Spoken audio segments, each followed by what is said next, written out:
Muy buenas noches, queridos hermanos. El día de hoy vamos a continuar nuestro estudio del libro de Mateo capítulo 20 y el día de hoy vamos a ver la reacción de los discípulos. Y había alguien afuera de los discípulos o fuera de los discípulos, esta vez una mujer, que también empezó a pedirle algo al Señor, pero no para ella, sino para sus hijos. Vamos a ver la madre de Jacobo y Juan. ¿Cómo es que llegó a pedirle tal cosa a Jesús que vamos a ver más adelante? Bien, hermanos, capítulo 20 entonces del libro de Mateo, versículo 20, que dice: entonces se le acercó. Ahora, antes de empezar el versículo 20, simplemente recordarles que Jesús acaba de poder decirles la tercera y última vez a sus discípulos de que él iba a morir, de que él tenía que padecer ante los principales sacerdotes, ante los líderes judíos, pero también que iba a ser entregado a los gentiles. Ahora, era un momento obviamente de mucha...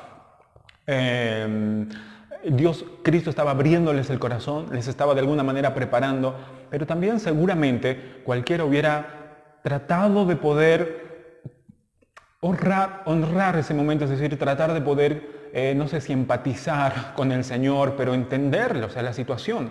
No iba a ser fácil para él, iba a ser un sacrificio enorme, que él estaba gustoso de hacerlo, pero al fin iba a ser un sacrificio de mucho dolor, de muchas lágrimas también y sobre todo de sangre. Entonces Jesús estaba diciéndole algo importante, les estaba diciendo algo importante a los discípulos. Habíamos aprendido el día de ayer la reacción de los discípulos cuando Jesús les dijo varias veces que él iba a morir. Los discípulos actuaron en la primera vez. Pedro fue y les dijo: Señor, ¿cómo es posible que tú vas a morir? Y Jesús le dijo: vete de mí, Satanás, porque tú estás pensando en las cosas de este mundo y no estás pensando en las cosas de Dios. En la segunda vez, en la segunda oportunidad, Jesús les anunció nuevamente. Los discípulos se entristecieron mucho. Después, en unos momentos no muy lejanos, desde que Jesús les anunció, empezaron a preguntar quién de ellos iba a ser el mayor. Ahora, la tercera y última vez en que Jesús les anuncia que también iba a morir, miren la reacción. Esta vez no tanto de sus discípulos directamente, sino que también había alguien que iba a interceder por unos discípulos. Vamos a ver quién. Versículo 20. Entonces se le acercó la madre de los hijos de Zebedeo con sus hijos, postrándose ante él y pidiéndole algo. Él le dijo, es decir, Jesús le dijo: ¿qué quieres? La madre de los hijos de Zebedeo era la madre de Juan y Jacobo. Dicen los historiadores y los estudiosos también de que es muy probable que esta madre de los hijos de Zebedeo también fuera la hermana de María, la madre de Jesús, lo cual significa que en este caso sería la tía de Jesús, y Juan y Jacobo serían los primos de Jesús, de manera que había una relación familiar. Obviamente que eso es por inferencia, es decir, hay una deducción en cuanto a los demás evangelios. Es muy probable, es altamente probable que sea algún familiar, que la madre de los hijos de Zebedeo tenía un nombre, Salomé. Es probable que también se llame Salomé, se identifican ahí el nombre de Salomé, y es muy probable que se refiera a la madre de los hijos de Zebedeo. No es la Salomé, la hija de Herodías, obviamente, sino es otra Salomé. De manera que había un lazo familiar aquí. Posiblemente es muy probable que hubiera un lazo familiar. Ahora, miren lo que les estaba pidiendo. Esta madre se postró humildemente y le rogó a Jesús algo. Jesús le dijo: ¿qué quieres? Y ella le dijo, versículo 21, ordena que en tu reino se sienten estos dos hijos míos, el uno a tu derecha y el otro a tu izquierda. Nada más, Señor, solo eso. Hay algo antes de poder hablar de la madre de Jesús, digo, la madre de Juan y Jacobo, y antes de decirle cómo es que va a pedir semejante cosa, antes de decir eso de ella, hay algo bueno que hay que decir de la madre de los hijos de Zebedeo, y es que ella creía, de verdad creía que Jesús iba a venir en su reino, como Jesús había dicho en unos versículos anteriores, que él iba a venir en su reino, que los 12 apóstoles iban a reinar juntamente con él, los 12 apóstoles. De manera que la madre de los hijos de Zebedeo tenía fe en que iba a suceder eso. Y era algo que hay que rescatar. Ahora, esta madre estaba intercediendo por sus hijos, pero no es que sus hijos, es decir, Juan y Zebedeo, estuvieran exentos de lo que su madre estaba haciendo, ¿no? Es muy probable que hayan quedado de acuerdo. Yo no sé si Juan y Zebedeo se atrevieron a pedirle a su mamá que intercediera por ellos, no sé, tal vez porque Jesús le iba a hacer más caso, porque le estaba pidiendo su misma tía en el caso de que hubiera realmente un lazo familiar entre ellos, no sé. O tal vez la madre de Jesús, al ver que tal vez ya estaba yendo a Jerusalén, o al saber que Jesús ya iba a morir, entonces no perdió el tiempo para que cuando llegue su reino, entonces puedan sus dos hijos estar en los lugares más prominentes, en los lugares más elevados. Después de Jesús, los lugares más importantes era el que estuviera a su derecha y el que estuviera a su izquierda. Y la madre de los hijos de Zebedeo, obviamente como cualquier madre, le pidió encarecidamente, por favor Jesús, ordena que mis dos hijos, nada más, no Pedro, no Mateo, no Tomás, no, mis hijos, Juan y Jacobo. Quiero que se sienten a tu derecha y a tu izquierda. Ahora miren la reacción de Jesús y lo que le responde. Dice versículo 22. Entonces Jesús respondiendo dijo, y esto es importante porque esto es una de las cosas que a veces nosotros también hacemos. No sabéis lo que pedís. No sabes lo que pides, mujer. Y no solamente les está apuntando a la mujer, sino también a sus hijos. Porque esta palabra es en plural, de manera que es muy probable que ahí junto con la madre también esté Juan y Jacobo. Y Jesús sigue diciendo, podéis beber del vaso que yo he de beber y ser bautizados con el bautismo con que yo soy bautizado. Y ellos dijeron, podemos. Ahora, la expresión beber del vaso implicaba, es un símbolo como queriendo decir, ¿pueden ustedes beber del vaso del sufrimiento que yo voy a pasar? ¿Van a poder experimentar lo mismo que yo estoy experimentando? Y el bautismo básicamente es lo mismo. Es pasar por esa experiencia de sufrimiento y dolor que Jesús iba a pasar. Ahora los discípulos, Juan y Jacobo, dijeron, sí, podemos. Y miren Jesús lo que le dice, versículo 23. Él les dijo, a la verdad, de mi vaso beberéis y seréis bautizados y con el bautismo con que yo soy bautizado seréis bautizados, pero el sentaros a mi derecha y a mi izquierda no es mío darlo, sino a aquellos para quienes está preparado por mi Padre.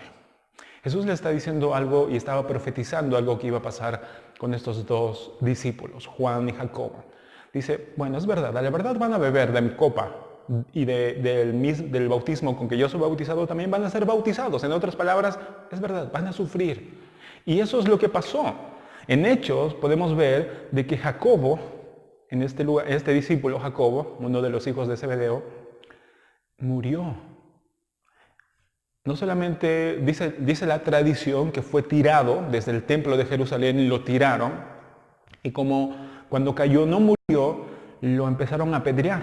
O sea, fue el primer mártir. De todos los discípulos fue el primero que murió. Luego está Juan, que murió, que sufrió mucho. Dice la tradición también que le echaron en aceite hirviendo a Juan y milagrosamente no salió vivo de ese sufrimiento. Pero después de eso dice que la historia o la tradición y también en el libro de Apocalipsis podemos ver que fue desterrado a la isla de Patmos, donde fue ahí que escribió el libro de Apocalipsis, el libro de la revelación de los últimos días. Miren lo que pasó. Jesús le dice, es verdad, van a ustedes sufrir. No es mentira que no van a sufrir. O sea, van a sufrir por mí, como todos los discípulos también van a beber de la copa. No de toda la copa, porque nadie puede soportar lo que Jesús soportó, pero sí en un grado diferente. Y van a pasar el sufrimiento que Jesús también que Jesús pasó, pero también estos discípulos de alguna manera tuvieron que pasar. Ahora, vamos a quedarnos ahí porque el día de mañana vamos a ver la reacción de los demás discípulos. ¿Será que los demás discípulos dijeron, ay, qué pena, no aprendieron estos dos discípulos? ¿Será que porque Jesús les estaba diciendo, no hace mucho Jesús les dijo que el reino de los cielos es muy diferente al reino de esta tierra? La madre de Juan y Jacobo pensaban que el reino de los cielos va a tener la misma, va a ser el mismo modelo que el reino terrenal, ¿no? Va a ser muy diferente. Allá, en el reino de los cielos, los grandes serán los más pequeños, los pequeños serán los grandes, será todo al revés, muy distinto a este mundo. De manera que los discípulos no tuvieron una actitud también muy espiritual, como que con mucha paciencia. Vamos a ver el día de mañana la reacción de los demás discípulos. Pero antes de terminar, queridos hermanos, como siempre quisiera que podamos aprender dos cosas nada más, no tres, solo dos esta vez. En primer lugar, creo que esta historia nos enseña a que tenemos que seguir creciendo en nuestra oración. ¿Hasta qué? Hasta que sea lo menos egoísta posible y con más conocimiento bíblico posible. Tenemos que seguir creciendo, hermanos, en nuestra oración. La razón por la que esta mujer, la madre de Juan y Jacobo, estaba pidiendo algo que no sabía porque tal vez no entendía. No sé si no escuchó las enseñanzas que Jesús les dijo anteriormente a los discípulos acerca de que si no son como niños no van a poder ni siquiera entrar en el reino de los cielos. No lo sé, pero esta mujer no entendía, no sabía que lo que estaba pidiendo era algo que no podía él hacerlo en primer lugar, porque nadie con pretensiones egoístas va a recibir algo que el Señor está prometiendo. Es decir, el Señor ha prometido algo para sus hijos, pero siempre nos va a dar algo, lo que nosotros le pidamos, o que tenga, mejor dicho, que sea lo más honesto, que sea lo más humilde, que tenga o que carezca de todo egoísmo. Que nuestras oraciones puedan ser los más desprendidos posibles. Que en vez de estar orando por yo, estemos orando por los demás, estemos orando para que el reino de Dios crezca. No vamos a poder nosotros crecer en oración si constantemente vamos a estar orando por nosotros. Señor, yo creo que me des esto porque yo quiero disfrutar eso, porque otros no tienen, Señor, yo quiero eso.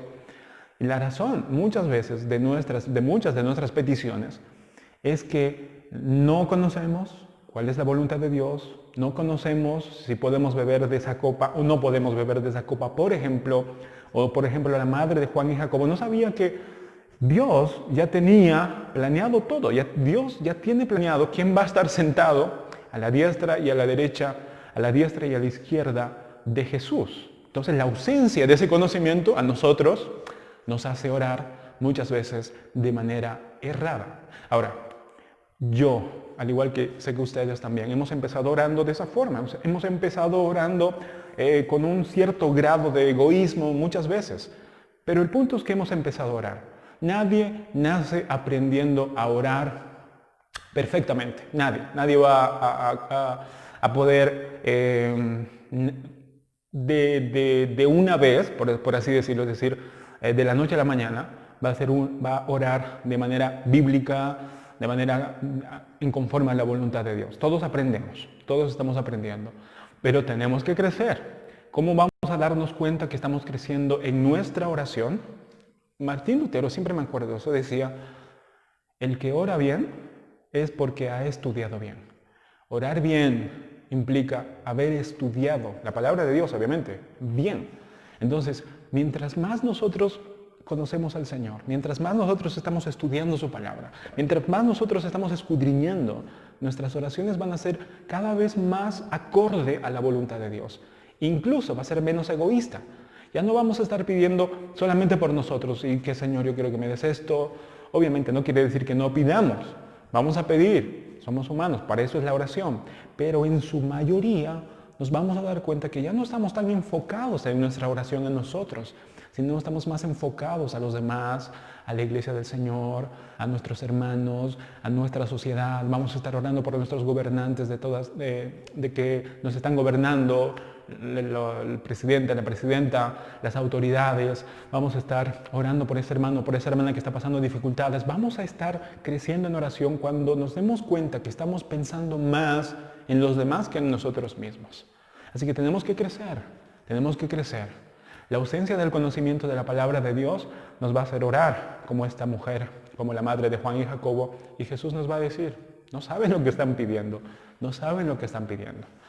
Pero en el libro de Romanos, para que no sea todo desolador y no todo sean malas noticias, en el libro de Romanos el apóstol Pablo dice, ¿quién puede pedir como conviene? ¿Quién puede pedir como es debido en nuestras oraciones? Nadie.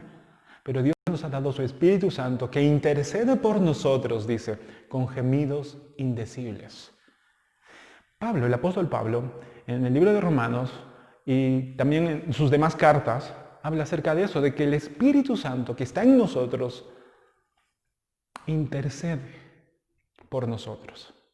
En otras palabras, es como si Él traduciera nuestra oración. Es como que si lo mejoraría. Nosotros oramos, el Espíritu Santo es como que lo mejora de alguna manera y lo hace llegar ante el Padre Celestial. Y de esa manera podemos tener esa ayuda. Pero tenemos que crecer. Cuando somos niños necesitamos más ayuda, pero a medida que vamos madurando, vamos ya a entender poco a poco cuál es la voluntad de Dios. Señor, ¿cómo quieres que oremos, Señor? Ayúdame a orar conforme a tu voluntad, conforme a la palabra de Dios. Así que estudiar bien nos va a ayudar a orar bien también. Si no estamos estudiando, si no estamos meditando en su palabra, nuestras oraciones siempre van a girar alrededor de nosotros y siempre van a estar girando alrededor de lo que no tenemos o simplemente de algunas cosas materiales de este mundo, etc. Que Dios nos ayude, hermanos. Cada uno tenemos que seguir creciendo en nuestras oraciones.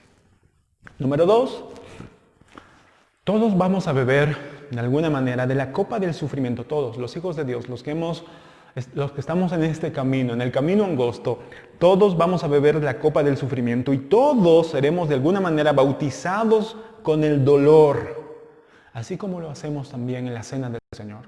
En la cena del Señor cada uno toma su copa y todos tomamos.